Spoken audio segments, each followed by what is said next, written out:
Welcome to The Rest is Politics with me, Rory Stewart. And with me, Alastair Campbell, today's guest, Angela Merkel. Chancellor of Germany for 16 years, witness to and architect of some of the most significant events of modern history, not least via a childhood that went from west to east. Also a remarkable political rise, which not many people saw coming. And she became one of the most dominant figures, not just in Europe, but around the world. So we have a lot to talk about. So, Chancellor, thank you so much for joining us. One of the fascinating things at the beginning of the book is just the description of your childhood, your father moving to East Germany and your memories of East Germany. Can you please try to bring to light what was it like growing up as a child in East Germany? Well, thank you both for inviting me. And indeed, my book, Freedom, describes, if you like, two parts of my life. The first 35 years I lived in the GDR, the second 35 years in reunited Germany. And these first 35 years obviously left also an imprint and influenced me as regards the second part. It's not all that easy to describe in just a few sentences what life in the GDR was like, what it was made of. Many people who grow up in the democratic society thought it was difficult for me because I was a Christian, because it was dominated completely by the state. And this is why I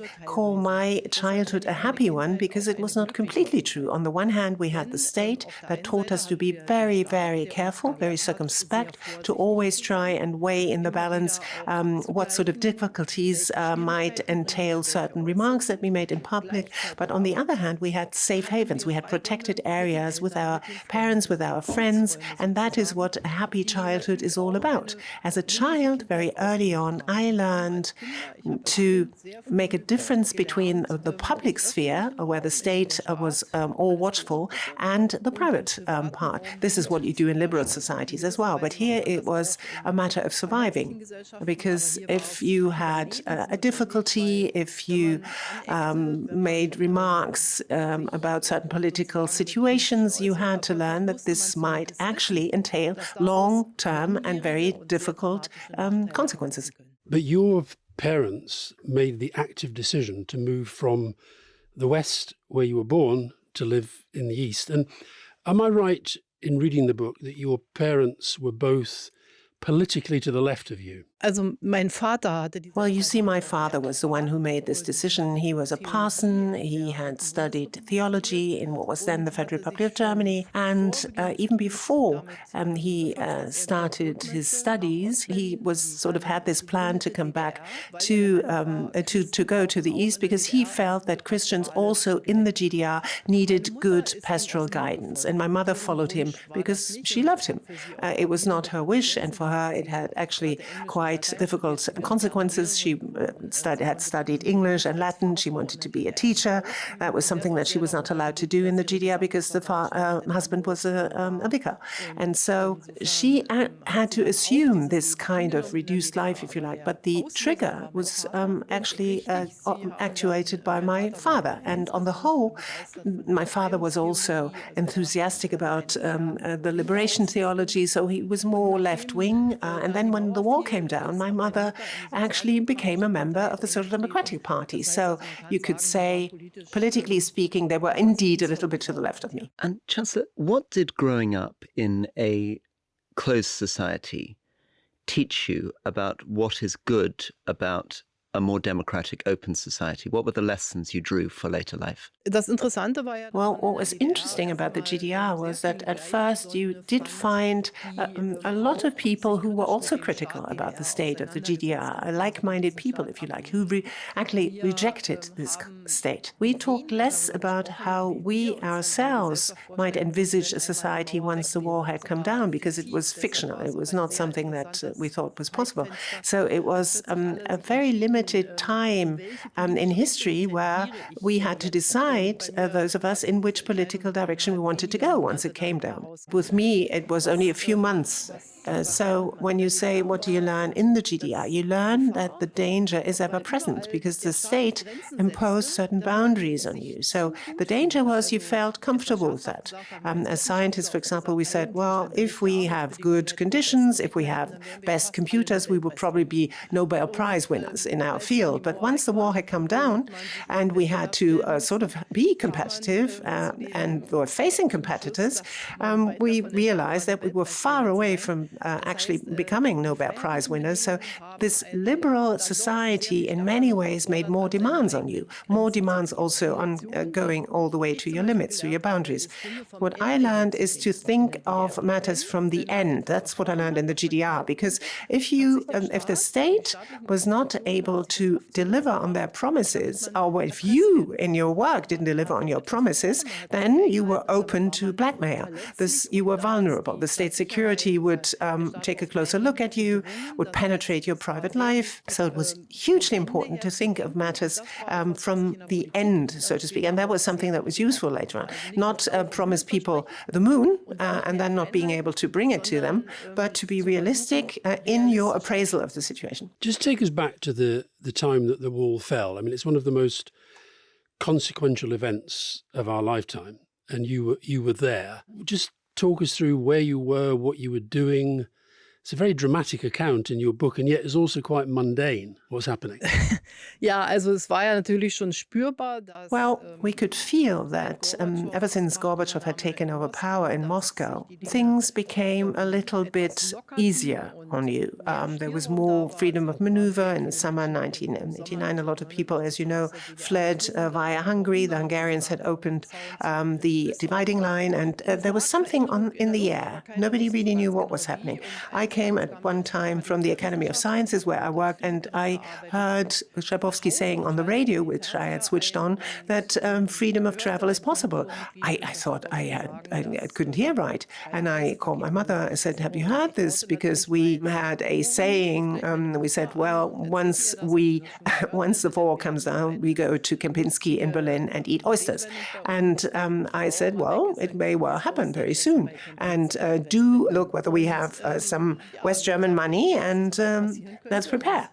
And I remember the 9th of November 1989, I went to the sauna, nevertheless, with a friend. And I talked to her about this. And then very briefly, we went to a pub, having a beer.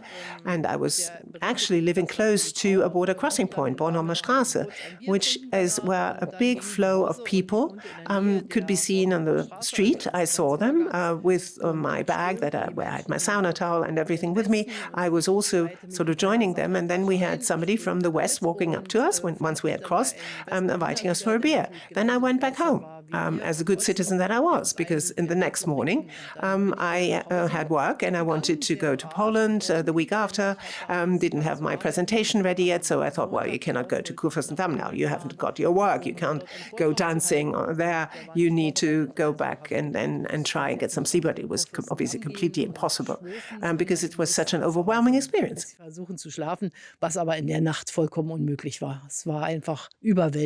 And then very, very rapidly, you went from being a professional scientist to being a politician.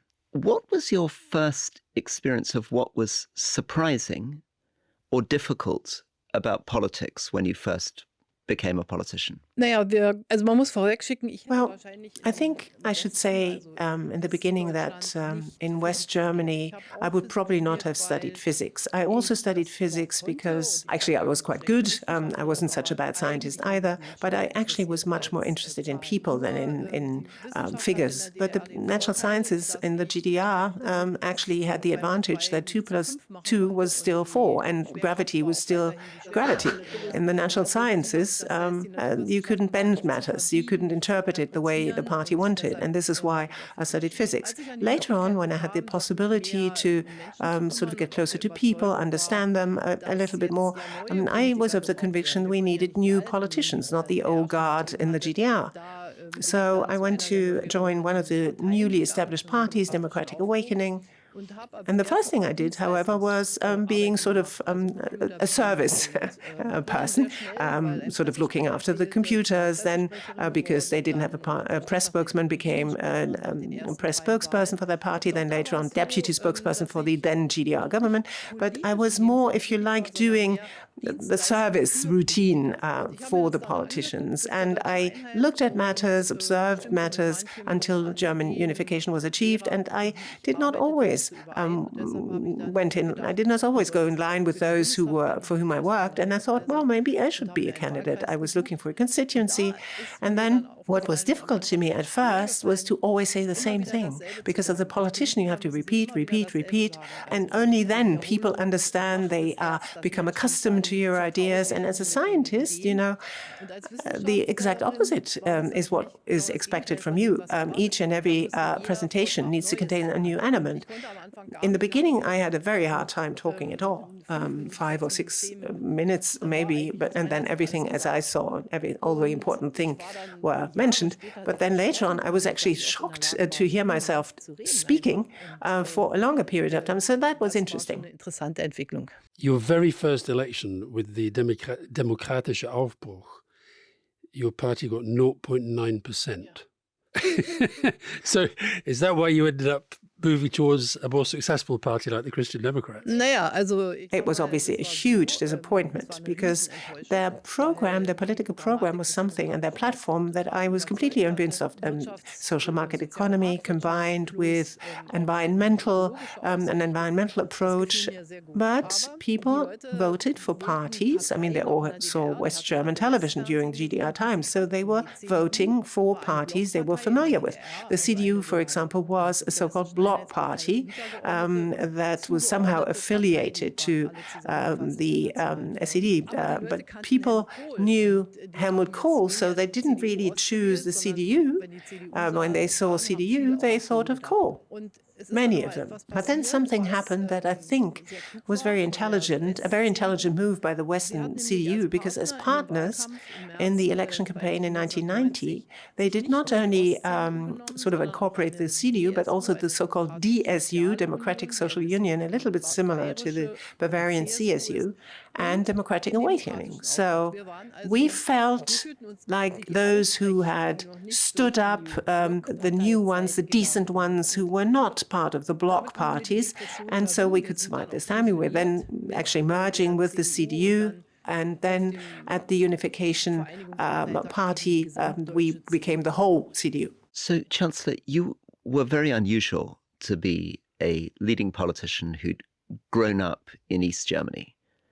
You understood from childhood what East Germany was like. You represented a constituency in former Eastern Germany. What did you learn about that experience and about what the experience of people who came from the East has been over the last 35 years? Well, first, it was a very difficult time because the GDR, as you know, was, from an economic point of view, a very inefficiently organized state. So the market economy, then the introduction of market economy led to huge unemployment, which was a big shock. Even in my constituency, for example, after unification, 20% of the people were, even years afterwards, without a job, on the dole. So they were not allowed, if you like, to participate in this new Germany as they would have liked to. Then there was this experience by the West Germans that it was so great for us to be unified again. But if I look back, there was not enough curiosity with regard to us. What sort of life did we Easterners lead before that? When I stopped, I spoke about my time as a CDU chairperson. People wrote, is she actually a true blue member of the CDU? And then he wrote about me, no wonder that she who came to the CDU with the ballast of East Germany, that she couldn't actually be a dyed-in-the-wool member. But that hurt me very much because my past, to be called a dead weight, if you like, for the people in the GDR, this was also insulting because these people, under very difficult circumstances, raised families, worked, had interests, had friends, and that somehow didn't seem to play a role. Now, the second part, property in Western democracies plays, rightly so, a very important role. In the GDR, it was not. It was a subordinate issue. There was rarely property of, for example, you didn't own your plot of land because that belonged to the state. Later on, when we had unification, this particular part played an enormous role. There was compensation paid out, for example, for those people who had been disappropriated. But this disadvantage in our biography, what it meant that you were not allowed to study because I was against the state, what sort of time I lost for my life when I was in jail, for example, for political reasons. These compensations somehow were on the back burner, and that horrified a lot of people, quite frankly. Certainly disappointed them. So then our Federal Constitutional Court asked for the pensions to be paid out to those who had been in the army and the state security of the GDR, that they were in a way sort of compensated, offset. A lot of money was paid out to that. But those who were not allowed to study, those who were actually the victims because they had been in prison, they only got a very small amount of money by way of compensation. And that obviously created a lot of backlash. You get the sense, looking at your life and reading your life story, it feels quite effortless, your rise. It's almost like nobody saw you coming. As you say, you started out as a spokesperson. You then decided to become a member of the parliament. And then before, really quite quickly, people are talking about you as a possible leader. Did it feel effortless? Well, first, I have to say that at the time I was in a favorable situation because I was relatively young. I was a woman and I came from the East, so I ticked all the boxes for cabinet member. The quota was filled, and Hermut Kohl actually used this. He appointed me Minister for Women. There was a big government department, youth, senior citizens, and women, and split this up among three. I was given the women's resort and the women's. Family, obviously, that's something that in the CDU was so important that they wouldn't entrust it to me because I was not married, I didn't have children, and so on. And it was actually a great boon to me because it was a small ministry. I was able to learn in little baby steps. How does an administration work? How does this particular field of politics work? So I was able to cope. Then I became Minister for the Environment, which was a huge step for me, but also a joy because I was allowed to chair the first climate conference, COP1. And John Gummer was my colleague there, my counterpart. And it was such a joy to me to discover the world, to discover globalization, to get a feel for what this means. And then later on, we were voted out of office. There was a change in government.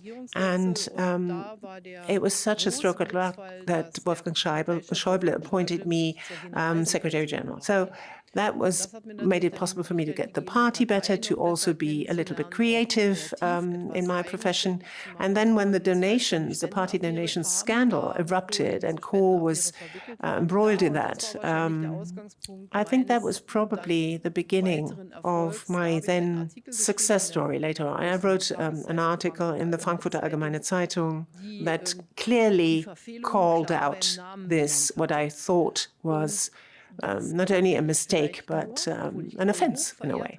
I learned a lot of Helmut Kohl. I admired him so much, but I could do this still because I was not part of the old boys network. I wasn't homegrown, so to speak, to the CDU. I did have a little bit of a distance and a different vantage point. But you said that there followed the 7 most difficult days of your career. That was a leap into the void, if you like. There was no protection, no net, if you like. Actually, Democrazia Christiana was something that came to my mind. I thought they were not able to deal with this donations issue. They were basically collapsing. I didn't want that to happen to the CDU. So this is why I wrote this article, but I didn't know where this would end up. And it was interesting because the intermediate level in the CDU, there were quite a lot who criticized me. I had supporters, but they were the ones who criticized me most harshly. The ordinary members, the foot soldiers in the party, if you like, they knew exactly what was at stake. and they supported me. And so I navigated a set of regional conferences at the level of the federal level and the local level. I was pushed in a way to a position where I was able to become party chairperson.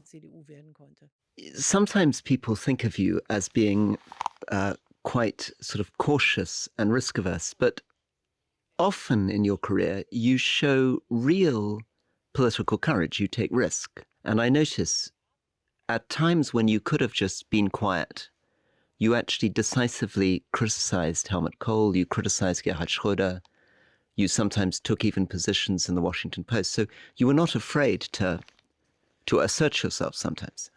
Well, you see, from my perspective, I actually thought to keep my powder dry for these very important moments, not every day hitting sort of my fist on the table, as it were, but there are always certain crossroads where you have to show, I think, what you call leadership. But in the in-between time, you don't have to do that all the time, throw your weight around, as it were.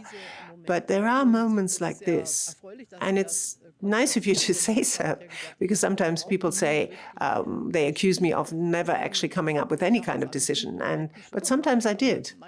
And sometimes people didn't like that once I did it. And Chancellor, I was thinking a lot about luck and patience when reading your book. One of the things that struck me is that one of your main rivals when you were pushing to become the leader was Freidrich Merz. He missed the chance. You then dominated German politics. And 20 years later, now looks like he's going to finally become the Chancellor. But that just shows you just how lucky you have to be and how patient you have to be. Well, if there is, I think for any kind of life, this particular stroke of luck at this particular moment in time is important. Had I been born, 20 years before that, I would not have lived to see that happening. I was lucky, yes. I was lucky to have a historical period that made this possible for me. When you talk about Friedrich Merz, obviously that was something I had to contend with. Friedrich Merz and I, both of us, were gifted. We were very different, but only one could be head, could be boss, if you like. The men have that every day in politics, sometimes also between men and women. And so in this competition, in this rivalry, I was the one to prevail. What's interesting is that he is now the candidate for the chancellorship, so years after, but from the same generation. Now he has this opportunity. Obviously, at the time, he was not particularly happy with the outcome of this, with the fact that I prevailed. But these competitions are among men sort of a daily occurrence. And patience. Okay, patience. Well, the question of the right moment in time, kairos, if you like, is very important and decides whether you can be successful or not. In the book, I write that later on, once I had actually left office, I bought a sculpture of Kairos, the if you like, serendipity, something like that. And you should either you grasp that particular opportunity or you allow it to pass. You buy. And my experience was that people quite often weren't able to wait, that they jumped the gun, as it were. And then, if you're in a competition, in a competitive situation, it's not so good, because then others already know your hand. Waiting until the right moment comes, yes, well, that's, I believe, something that I've been quite good at.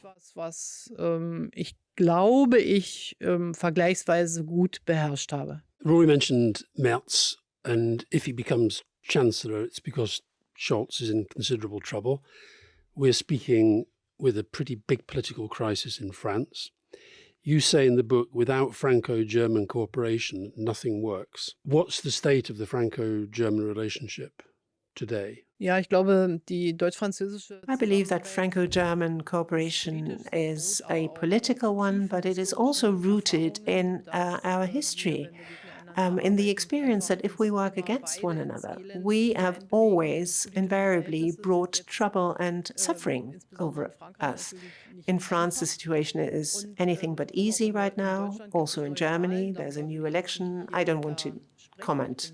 As you know, I'm out of politics. But I think it's very important to see that in situations where a country has difficulties, political difficulties, you don't lord it over them. You don't sort of gloat, but that you're very sensitive and that you show the sensitivity towards your partner, and that you don't hurt the partner. And because otherwise, when you hurt someone, this hurt will be something that will remain ingrained in the other person's psyche and also in this historical legacy. So when there were difficult situations with those countries with whom I was in a relation, I always tried to be helpful and understanding.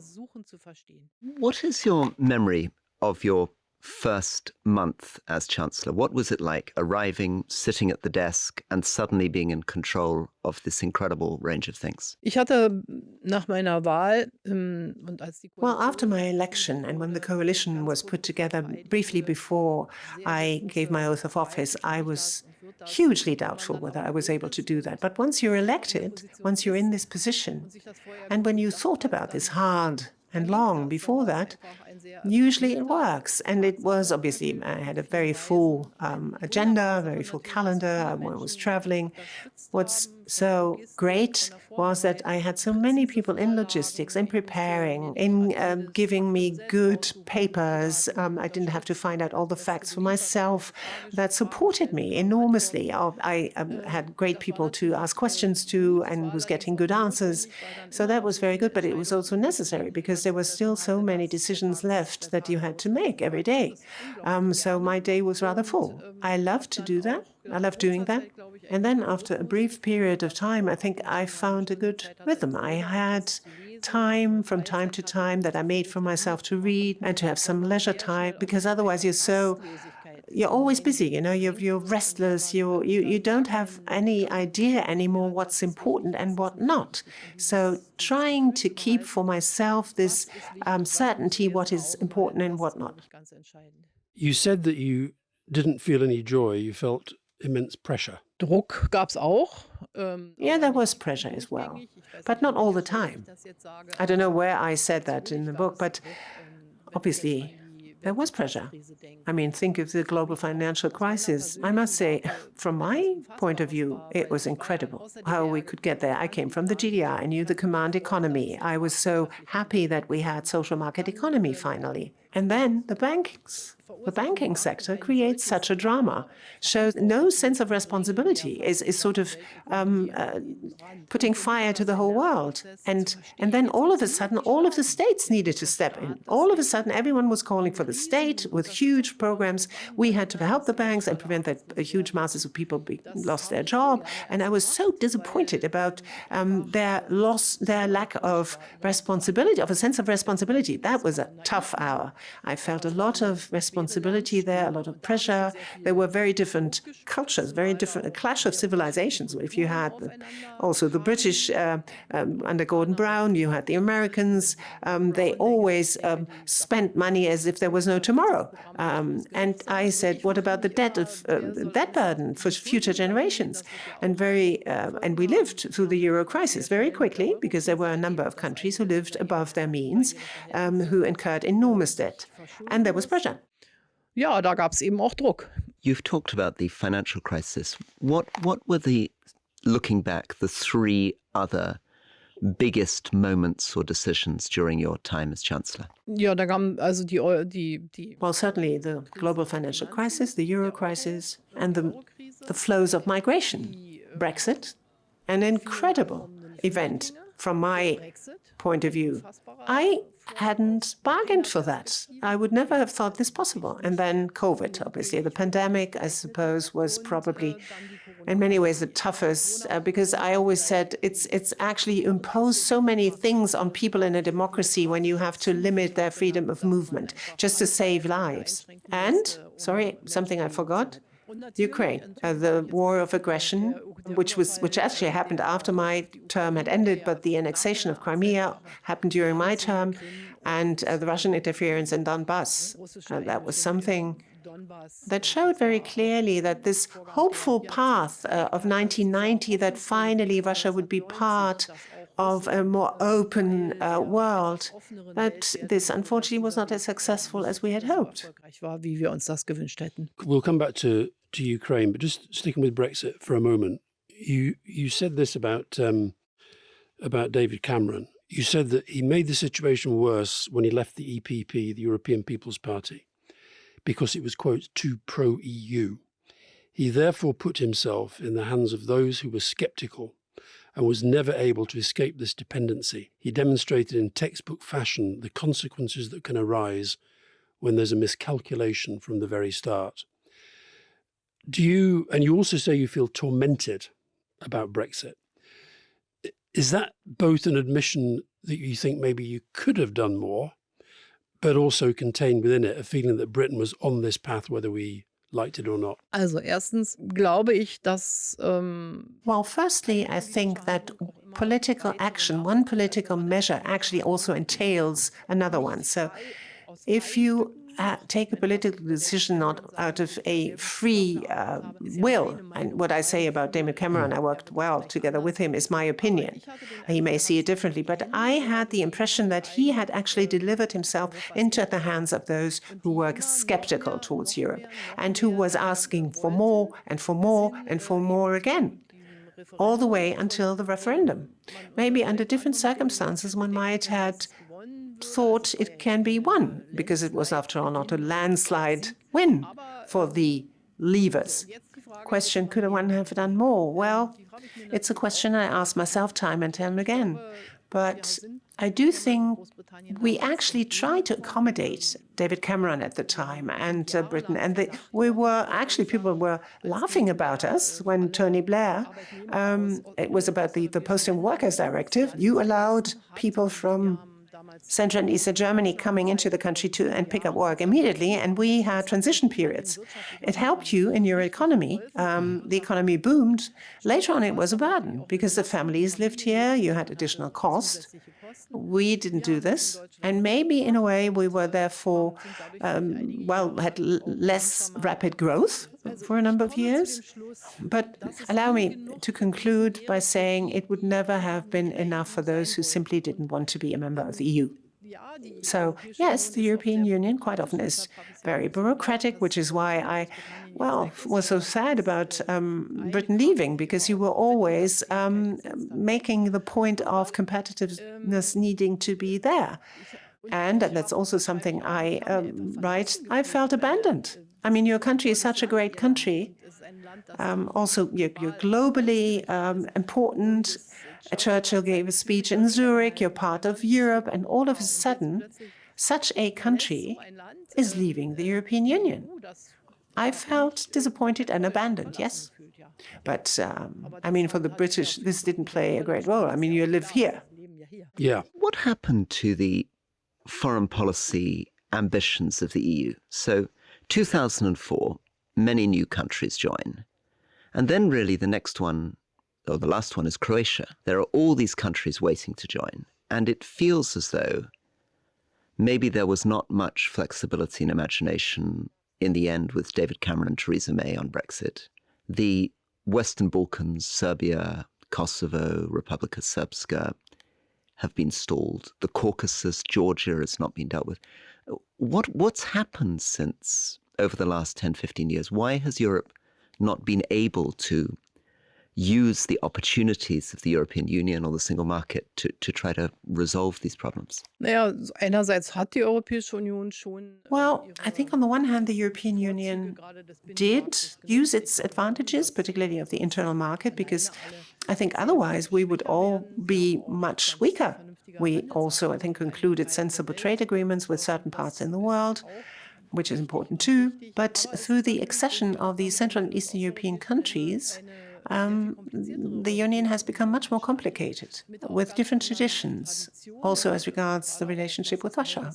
Many of the Central and Eastern Europeans had dramatically difficult experiences when they were part of the communist empire, but The handling of the EU, the sheer handling of the EU with so many member states is different than in those times when there were less than 10 people, because each and every one of those 27 wants to take the floor. It's much more difficult to find compromises, and the number of net payers has been reduced, and the recipient countries have become more, because economically speaking, quite a lot of those new countries were not so strong because of their socialist background.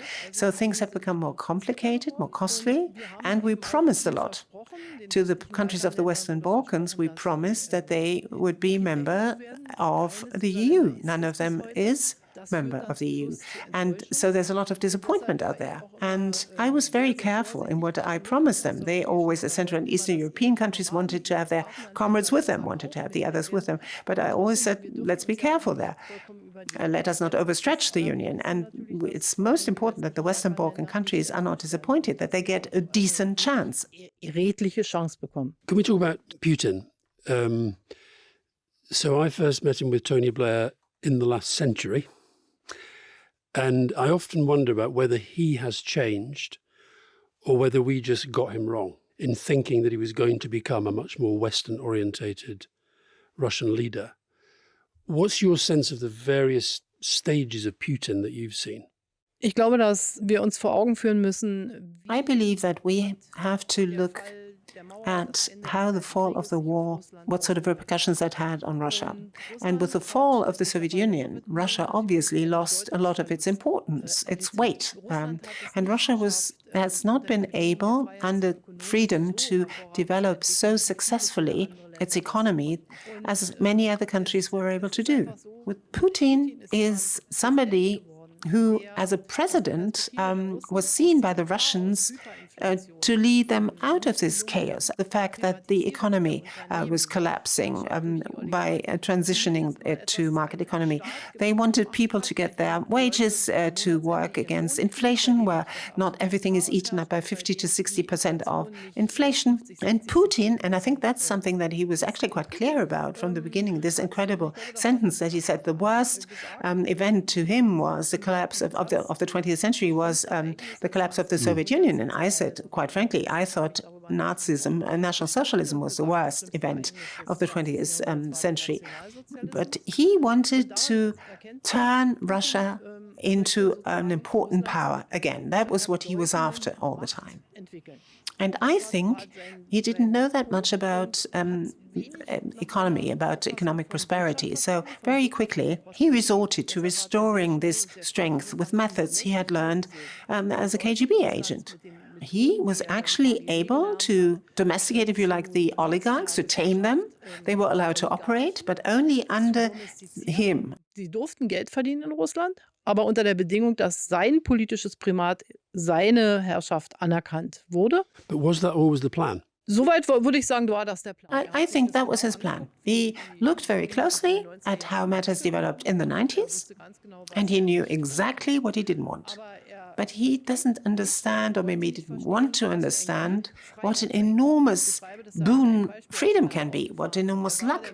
I described this at one point in time. He thought that any kind of democratization movement, for example, in Ukraine, the Orange Revolution, that this was influenced by the West. He could simply not, or didn't want to envisage that people actually wish for that. As the American Constitution says, the pursuit of happiness, that something like that exists. So there was a genuine clash of two completely different visions of the world. And I believe in order to strengthen his own nation, although he should know better, he defined opponents such as NATO, for example, who actually weren't opponents. I mean, the NATO is no longer, NATO today is no longer the NATO of the Cold War. I mean, it is set up in the way it was, but we no longer have a Cold War. So, but he needed an external opponent in order to restore strength nationally and show pride. Einen äußeren Gegner definiert hat, konnte nach innen besser national Stolz zeigen. I think it was the same car journey where he said to you that the problem with America was they had a constitution limited to 2 terms. Yeah. He had a constitution 2 terms, then a break, and then come back, which I'd never read before. Did that make you think this guy's going to be here forever? This guy, we're talking about Ne, dictator. dass glaubte, dass I think he thought that he was the best person for Russia. He firmly believed that. And I was certain of that. At the very latest when he said that to me, but I think he thought that he was the right president for this country. He's not a Democrat. I mean, how do you actually see whether somebody is a Democrat? Well, when that person accepts that he can vote it or she can vote it out of office, but he always wants to be accepted and be in power. You're very unique as a Western leader because you grew up in the East and you speak fluent Russian. Not as well as I used to. So how does that help you both feel for the miracle, the transformation of Lithuania, Romania, Estonia on the one hand, and on the other hand, how does it help you understand the Russian perspective? Actually, I would actually wish for Russia to enjoy a democratic and prosperous development. The Russian population doesn't have a good life under this leadership. And I very often thought about how we can bring democracy to Russia. For example, also this privatization that was pursued by the United States, that you give certain shares to each and everyone, to people and saying now you can participate in wealth. Well, most people actually at the time used it to make quick money and then spend the money or give the shares away. So there was a huge concentration of property rights, which actually prevented a proper middle class, perhaps with smaller business, for example, to develop. The situation that we naturally have, also the separation of the clergy and the state, and the church, if you like, in Russia is in a way incorporated into the state structure and very close to the state. All of this, that people really cannot determine their own fate, is in direct contravention to a democratic development. And this is the Poles, the Baltics, have totally different traditions, have had also totally different traditions. And in Russia, there is no tradition really to hark back to. So if I had a wish free, I would have loved, after 1990, to see an economic and liberal development for people in Russia to be better than it is, and that it was yet. Und ist jetzt vor allen Dingen heute. In your list of crises, you mentioned the Flüchtling, the immigration, asylum immigration, and I get the sense in the book that do you wish you hadn't said "Wir schaffen das"? No. Okay. Nein. Also But you feel it, but it's nur been... noch ein Wort sagen. Just because we're changing over from the Russian theme to something else, let me say something in the end. Anything I said just now doesn't justify in any way this aggression, this war of aggression that is in direct contravention of international law that Putin did. And you can understand why the Russian population is in such dire straits. This is against a peaceful life. But after 2015, I actually realized how often I used this particular phrase before and how differently it was seen after. Whenever you see a problem that is extraordinary, that is perhaps difficult, I always thought, well, will we manage that or won't we? And I actually tried to encourage myself and also others by saying, we can do this. It was reinterpreted, if you like, in the way that I had invited everyone to come, because we will be able to do this. But that's not truth, or is simply nonsense, But quite does frankly. has the AfD, the Alternative for Deutschland, do you think that is what that big decision is what has driven them to be in a far stronger position than they were? Sie sind entstanden schon in der Eurokrise. Well, I think they evolved already during the euro crisis, when we were talking about a common currency. These envy complexes, our good Deutschmark would save us, would put us in a better position, evolved then. And then once we were able to manage that euro crisis, it became stronger later on during the refugee crisis. But the question you face as a politician invariably is you had these refugees there. They were along the German border, on Union territory, and I knew that it's not always popular to receive so many refugees, but we have a set of values, have we not? I mean, we give these nice Sunday speeches, how much we stand up for human rights, And I didn't say each and every refugee is allowed to stay in Germany. I said, you will be given a fair opportunity, a fair chance. There were after all, many people fleeing the Syrian civil war. And I said, you will all get a fair hearing according to international rules. You will then be either allowed to stay or you will have to leave. The alternative would have been to, take very stringent border patrol measures, such as sending water cannons, pushing them back to Austria. For me, this was not something that I considered to be correct, right. But at the same time, I knew, obviously, that I had to do something in order to prevent every day coming tens of thousands of people. And together with Mark Rutte and the European Union, we concluded then the agreement with Turkey, which actually then led to a reduction in the flow of refugees of 95%. We gave money to the people there so that they could be making a living for themselves in Turkey, be closer to their home. And in Britain, I know this is a big issue too. We always have to remember, we have to work together with the countries of origin, with the neighboring countries along the Mediterranean, for example, come to sensible conclusions so that illegal migration is fought against, is combated, because these people they pay traffickers enormous sums of money who play with their lives. They drown either in the Mediterranean or they drown in the English Channel. So we have to determine through legal migration who comes and who not. Final one from me, Chancellor.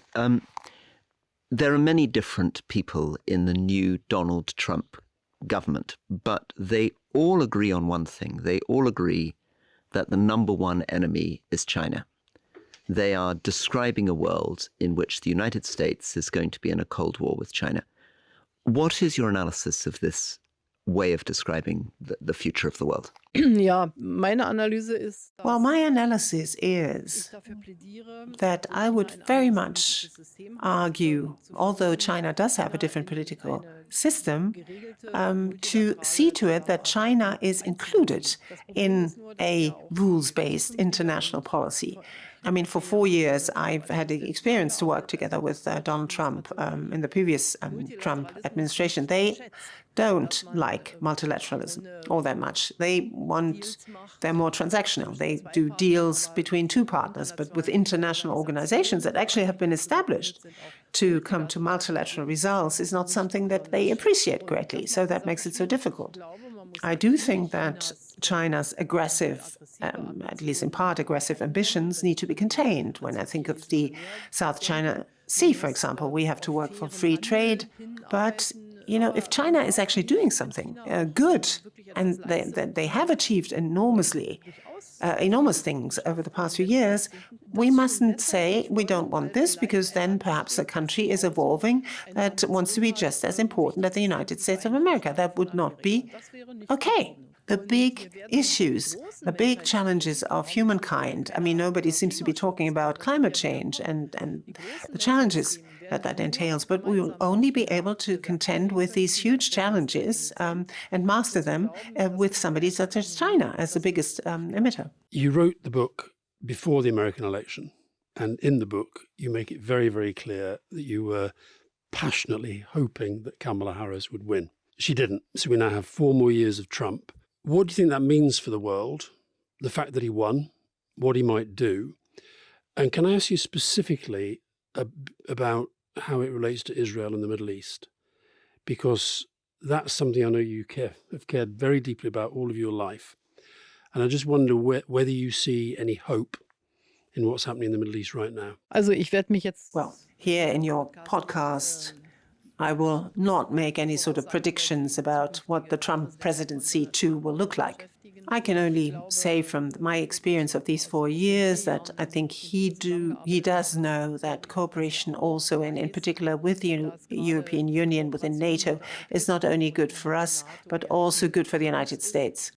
Sondern auch gut für die Vereinigten Staaten. You think he understands that?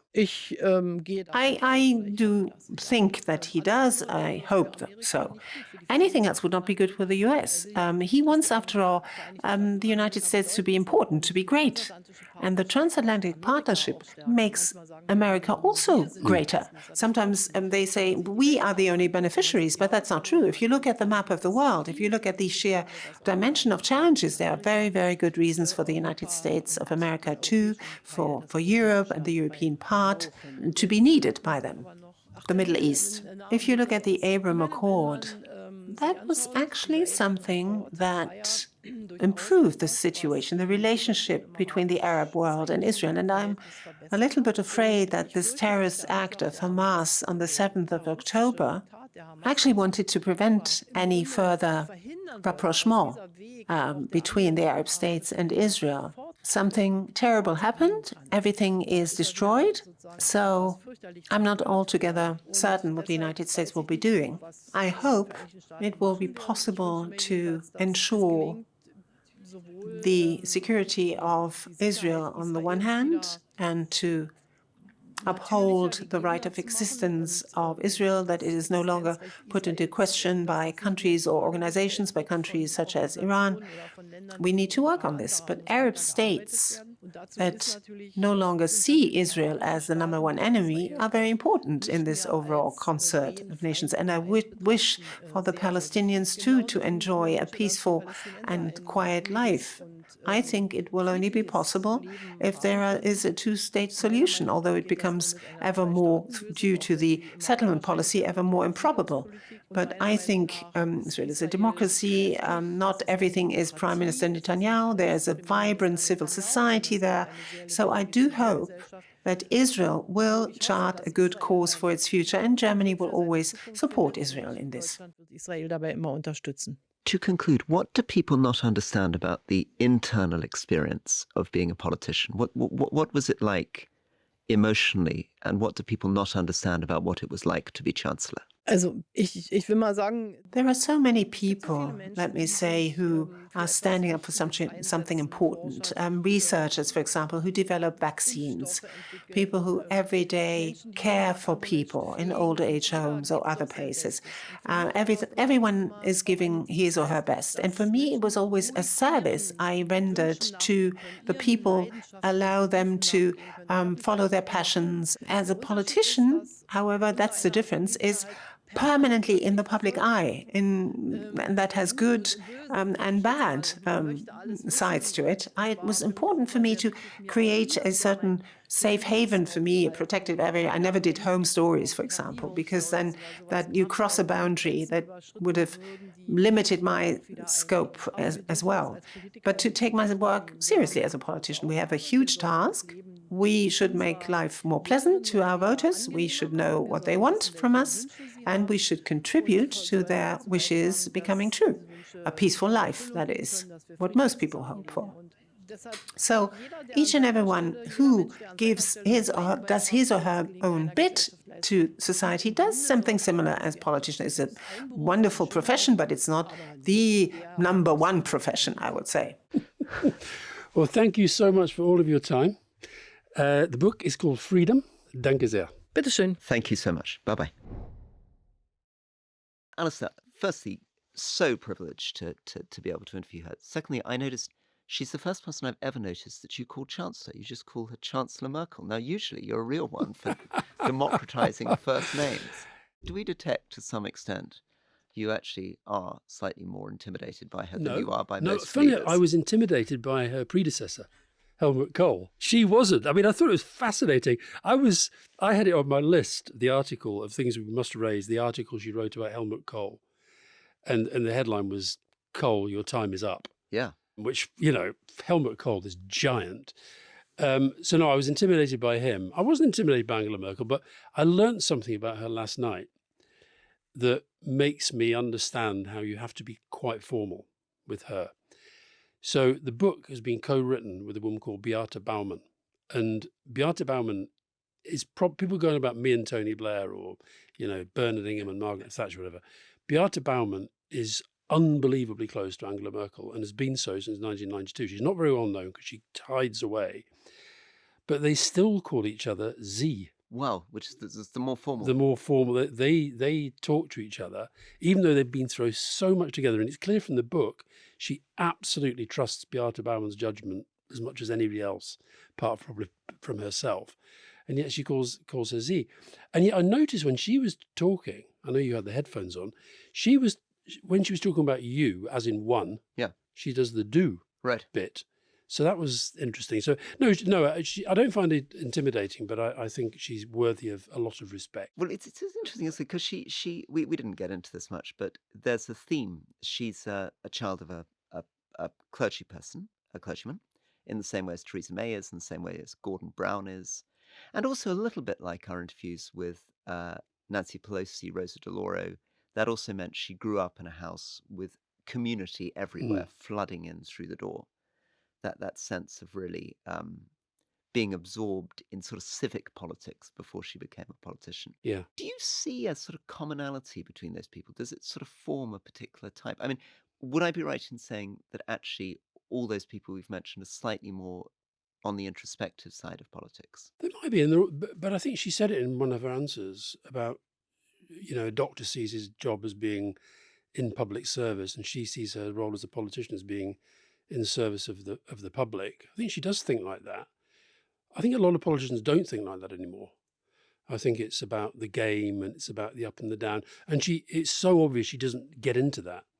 At one point I was thinking, let's get her going about Donald Trump, but there's no point because she's not, even with somebody like Trump, even though she makes it obvious in the book, she was really disappointed that he was president.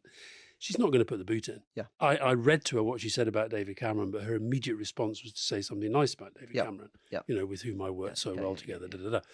She's a real grown-up. I think if we had a few more minutes, I would have maybe pressed her on, given she did do that Wir schaffen das, getting all the asylum seekers in. She's a bit like Obama's "Yes, we can." Yeah, but what does she feel about that debate now in America that we've just seen in America? There's another bit that in her book which I was struck by, and actually in some of her comments, which is that she's given interviews where she's sort of said, in the end, Germany is a Christian country. In the end, immigrants are going to have to, be part of German culture, German solidarity. So there's a side of her which we didn't fully explore, which is quite interesting. Faith. Yeah. And also this Turkish return deal. The Turkish return deal is basically a larger version, in some ways, of what the Conservatives were trying to do with Rwanda. It's a third-party safe agreement. It's a way of dealing with illegal migration. It helps that they're on the border. Yeah, by saying, here's a country where they can be safe, we're not going to take them in. And she is right at the heart of this question of whether or not immigration has been the thing that has driven the AfD up from where it was when she was in. When she was first in, the AfD got, I think, 9% in an election and everybody had a heart attack. They're now winning state elections in places like Thuringia. No, I think if you were a critic of Merkel, you'd say, and I thought it was interesting, you picked up, you asked her that question about, actually, people say you're very cautious, but there's these big, bold moves that do come through in the book. So, but critics would say too cautious, too soft with, in fact, Gideon Rachman, I don't know if you saw, he reviewed the book in the Financial Times, very critical of her and Obama as a sort of global leading partnership. So the critics would come at it from that perspective. I think to have been, the German political system and the electoral system, to have been Chancellor for 4 terms and have got through so much stuff. Now, you could argue Germany's not in a great state now, and how much of that is her legacy. But I think you saw just in the hour we had with her what makes her quite a special politician. Well, it's something fascinating, isn't there? Because obviously you and I admire Angela Merkel and Barack Obama more than almost anybody, right? Obviously you have a third person you admire greatly in the form of Tony Blair. But anyway. I would put Clinton ahead of Obama. But Angela Merkel, Barack Obama, we admire. But the truth of the matter is their niceness, their thoughtfulness, their caution really meant that they got 2014 and Putin's invasion of Crimea badly wrong. In fact, I saw an interview that Barack Obama did in The Atlantic where he's almost too clever by half. He's saying, if you look at the Russian economy and demography, it's not really a threat to anyone. It's a declining power. We need to concentrate much more on China. And of course, they were... I sometimes you sort of get the sense that the less thoughtful, more kind of black and white politicians might be helpful, particularly when it gets these very difficult questions of whether you're appeasing a dictator. Yeah, well, That's what Trump supporters would say is why they welcome him, but we shall see. The one question I didn't get to ask, which I really wanted to, is why she supports Bayern Munich. She's born in Hamburg. She was raised in East Germany, and she's a big supporter of Bayern Munich. She's a Protestant from northeast Germany, and she's a southern Catholic city. She is a proper football fan. Did you notice that Bill Shankly was in the book, Rory? I did not notice. Did you not notice Bill Shankly was in the book? She quotes Bill Shankly as about his great saying that some people say football's a matter of life and death. It's more serious than that. Well, of course, Cameron put a huge amount of emphasis on the fact that he and Angela Merkel watched football matches together. And he was, one of his. Was he supporting West Ham or Aston Villa that day? Because he got it confused. I think they were watching England Germany. But one of the weaknesses I thought of David Cameron was his belief that these kind of warmth in watching a television match together, having a few jokes, is going to be sufficient to do the heavy liftings around Brexit. No, I think, but she is she does really get football and loves football. There's a great bit in the book where she's standing up for Jürgen Klinsmann, the German manager, when he's under attack for living in California. So anyway, enjoyed it. Thank you. Take care.